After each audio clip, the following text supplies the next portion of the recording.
Gigi tak sentak kena ini. Oh, kacau nih. Bentrok antara polisi dengan pengunjuk rasa ini terjadi di Jalan Lanto Daeng Pasewang, Kota Makassar, Sulawesi Selatan.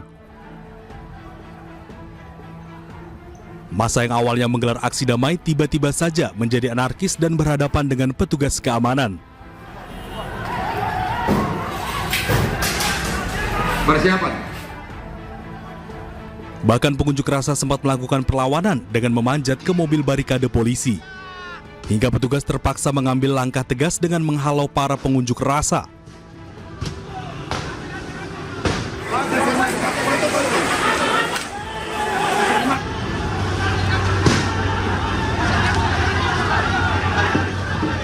Kericuan ini akhirnya diredam setelah polisi melakukan tindak tegas dengan menembakkan gas air mata. Sejumlah pengunjuk rasa diamankan petugas karena anarkis menyerang petugas dan merusak fasilitas umum. Aksi ini juga membuat kaca minimarket yang berada di sekitar lokasi rusak akibat terkena lemparan batu dari pengunjuk rasa. Akibat bentrokan ini, 2 orang aparat kepolisian terluka dan harus dilarikan ke rumah sakit. Mereka memberitahuan aksi, tapi sebenarnya harusnya aksi damai. Setelah mereka melakukan aksi dan sebenarnya belum sesuai dengan apa yang dia mohonkan. Begitu mereka aksi, sebenarnya kita sudah negosiasi untuk baik, untuk damai. Tapi tadi ternyata mereka anarkis, lempar batu dan sehingga ada satu anggota kami yang kena, kemudian ada juga beberapa yang rusak. Sehingga kita lakukan tindakan tegas, tentunya untuk mendorong dan membubarkan mereka. Dan alhamdulillah tidak begitu lama kita bisa mengamankan situasi dan saat ini sudah aman, sudah damai. Ada tidak yang diamankan?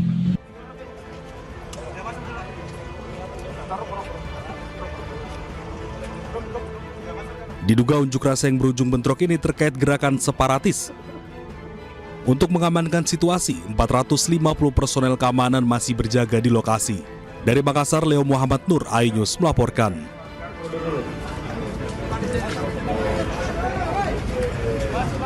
Pemirsa, aksi bertajuk Reuni 212 kembali digelar di Monas, Jakarta Pusat.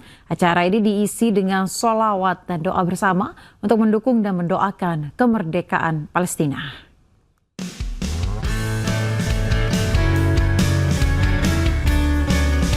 Aksi bertajuk Reuni Akbar 212 digelar di kawasan Monumen Nasional Monas, Jakarta Pusat, Senin pagi. Aksi bertajuk Reuni 212 ini mengangkat tema revolusi akhlak untuk Indonesia berkah dan Palestina merdeka. Ribuan simpatisan hadir untuk mengikuti rangkaian acara yang diisi dengan pembacaan zikir dan sholawat, doa bersama hingga sholat berjamaah sebagai bentuk solidaritas untuk mendoakan dan mendukung kemerdekaan Palestina. Nah, karena kita kan umat Islam ya, ingin Palestina merdeka karena lihat pembantaian yang sangat sadis, makin kesini makin sadis, dan kita sebagai umat Islam tidak perlu jadi umat Muslim untuk membela Palestina, tapi jadi manusia. Kita selalu diingatkan kembali, kita selalu ingetin itu yang paling penting untuk terus bersuara, minimal kita berdoa untuk saudara-saudara kita yang ada di Palestina. Peserta aksi juga mengibarkan bendera Palestina di Monas sebagai bentuk dukungan terhadap perjuangan rakyat Palestina. Dari Jakarta, Jen Cahyani, Rama Romadona, iNews melaporkan. Kita ke informasi lainnya, pemirsa. Presiden Prabowo Subianto menggelar sidang Kabinet Paripurna ketiga di Istana Kepresidenan Jakarta Senin siang. Dalam sidang tersebut, Prabowo mengapresiasi kinerja Kabinet Merah Putih selama 1 bulan terakhir.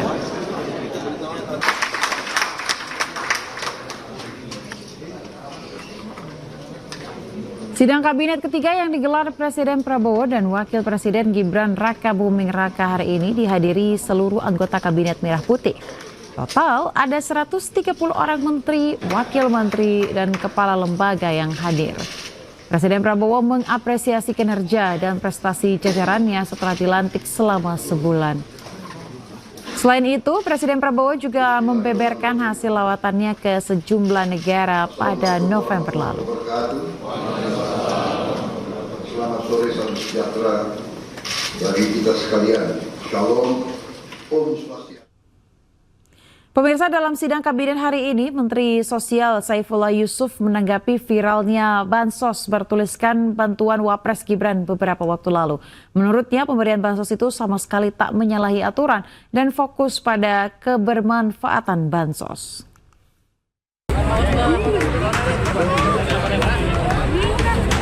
Menteri Sosial Saiful Yusuf atau Gus Ipul menanggapi viralnya aksi Wakil Presiden Gibran Raka Buming Raka yang membagikan bansos dengan stempel nama Bantuan Wapres Gibran saat memberikan bantuan bagi korban banjir di Kampung Melayu, Jakarta Timur.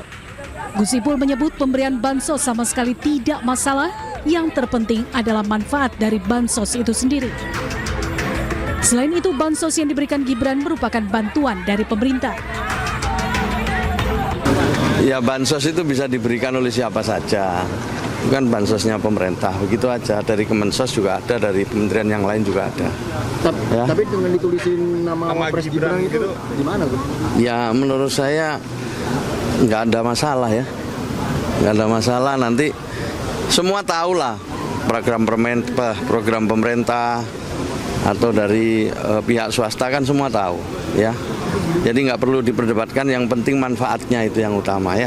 Manfaatnya untuk masyarakat itu yang penting ya. Diharapkan masyarakat seharusnya tidak perlu mempermasalahkan jika Gibran memberikan bansos menggunakan stempel tersebut.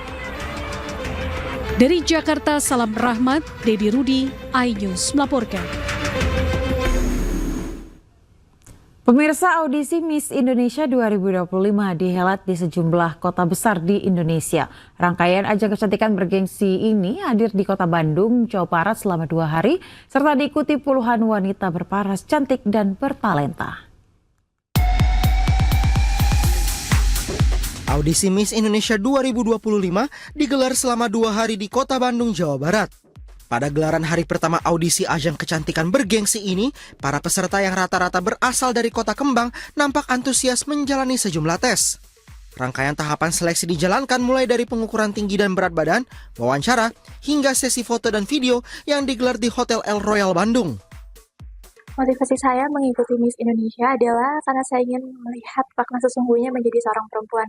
Saya ingin menjadi seorang perempuan yang tidak hanya memajukan diri saya sendiri, tetapi juga memajukan perempuan-perempuan lainnya. Selain mereka itu memiliki berbagai motivasi dari komunitas-komunitas yang sudah mereka lakukan, kemudian juga mereka punya visi misi yang bagus sekali, yang tentunya itu sangat potensial apabila dikembangkan di Yayasan Miss Indonesia. Sementara pada hari kedua pelaksanaannya, para peserta audisi Miss Indonesia 2025 banyak berasal dari perwakilan sejumlah kampus atau perguruan tinggi hingga karyawan swasta. Aku harap dengan mengikuti audisi ini, aku ingin bisa motivasi orang-orang yang lain, dan semoga ajang Miss Indonesia ini bisa menjadikan platform untuk aku, jembatan untuk aku untuk menginspirasi yang lain. Oke, untuk penjuriannya mungkin dari mereka prosesnya cukup panjang ya sebetulnya. Jadi ada proses registrasi, kemudian ada beberapa tes yang harus dijalani mereka. Dari tes tertulis, kemudian ada interview, wawancara, dan mungkin nanti ada beberapa tahapan selanjutnya yang akan dilaksanakan oleh masing-masing finalis. Ajang pencarian bakat bergengsi Miss Indonesia 2025 tidak hanya mencari wanita berparas cantik dan menarik, namun juga yang memiliki integritas, berjiwa sosial, serta dapat menginspirasi para kaum wanita Indonesia lainnya. Dari Bandung, Jawa Barat, Billy Maulana Fikran, iNews melaporkan.